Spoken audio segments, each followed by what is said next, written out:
think you're an abysmal winner. Waiting for a Jackie Crash. Jackie Crash. Hello, my name is Adam, I'm John. and we are in a band called Taking Back Sunday. Jackie Crash on the road. Dear Mr. Crash, here is your ticket to business class. Live about 3 blocks from one another. Noda, yeah. In Charlotte, North Carolina. Are you friends, after the show? Oh, yeah. Every Tuesday night, we have a potluck dinner. Like, everybody makes something, and we all bring it to a friend's house and get together there. And then, it's actually pretty cool, because when we're not on tour, I'll be sitting on the porch, and John will walk by, and so we're just neighbors, fun neighbors, friends, neighbors. What was your dreams when you've been like 8-10 years? At that age, for me, I wanted to be an oceanographer.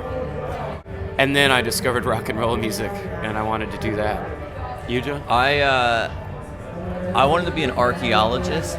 Oh, wow, I didn't know that. Yeah, but I also thought being an archaeologist was a lot more like the Indiana Jones movies. So once I realized it was a lot more tedious than that, I think I started to lose some interest. What was the point you started to do the music?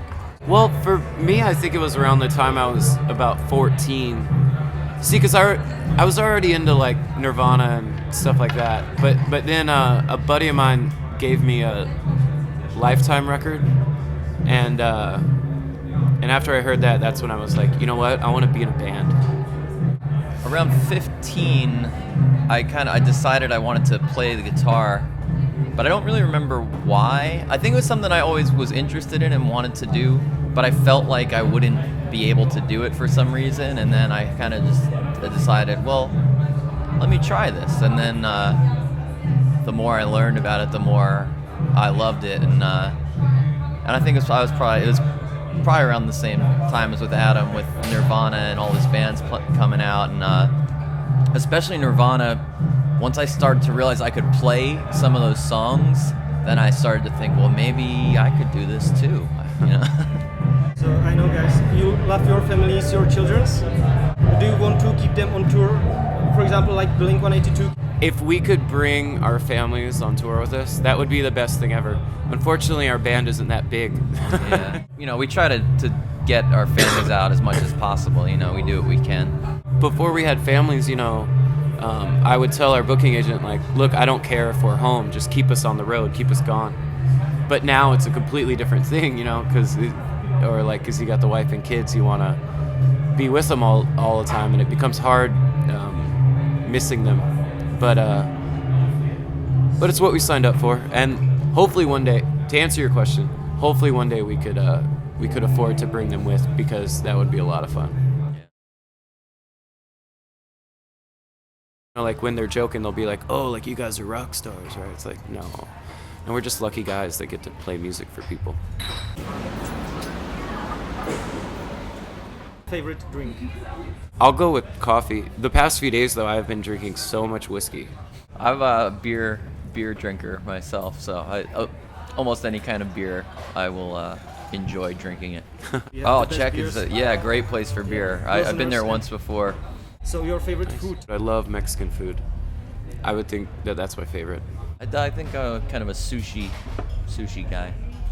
It's my thing. Yeah, you're a lot more high class than me. Yeah, that's the thing about me. Fancy boy. Your most favorite movie? Fight Club. Oh, you were right there with that. I don't know if I have one off the top of my head. That's pretty tough. So what's your third favorite movie? Jesus, it's so hard. Yeah, it is hard to pick one. It's a Wonderful Life. I think Royal Tenenbaums is definitely up there. Like as far as ones I've watched many, many times and still enjoy watching. Pulp Fiction would be somewhere in there too. Maybe not number one, but up there. Last record you heard in your iPhone, iPod? I listened to New Morning by Bob Dylan. It's one of his 70s albums. It's a good one. It's a good one, yeah. Nice and relaxing. I was falling asleep when I listened to it. It was completely her idea, and it's an online vintage store. But what we also try to do is keep everything very affordable. So our idea was just to try to keep the costs low and stuff we think looks cool. I like Levi's for jeans. And then other than that, I'm not really particular to like Yeah. one brand over another. Yeah, I don't really think about that very much. A lot of times my wife just comes home with clothes. She's like, "Hey, I got this for you." I'm like, "Cool." You're like, sweet, I'll wear it now. Yeah, that's about as much as I think about my clothes. Actually, Born and Bred, which is a company that my buddy Nick runs, and they had those Christmas sweaters for charity, so I just bought one for basically everyone in my family, so we would all have matching Christmas shirts, because I thought it was funny. So thanks for noticing that.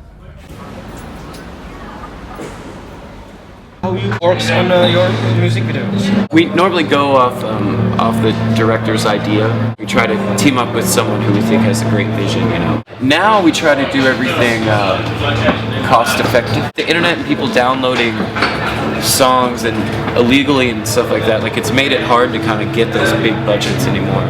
But yeah, our most expensive one was crazy. It was like a movie set. Like there was catering, they had all these people there doing God knows what, and then so that was fun. Cheapest, well, there was my buddy Seamus Coney's. He's our neighbor too, and did a video for me, and that was really inexpensive because it was just a bunch of friends hanging out. So. One music video was directed by Tundelo, right? Yeah. He did one for This Photograph is Proof. He offered, and so we thought, yeah, we would love to have you direct a video. Man, like I was a giant fan. Like I remember when Enema of the State came out. I was maybe 17. That was a huge album for I think all of us when that came out. That was kind of like mind blowing. Also, like to see them go from the level they were at to like that album, like kind of made them super famous. This like giant band, and to come from like the punk rock world, you know, I mean that's that's unheard of, you know, like that doesn't happen for many bands. I had their poster in my room for a long time. I remember the first time I met Mark, and I asked if I could take a photo with him. And I was going to take the photo, but my hand was shaking so bad because I was so nervous, you know, that the photo didn't come out. And then he noticed that I was shaking so bad. I was embarrassed. It was embarrassing.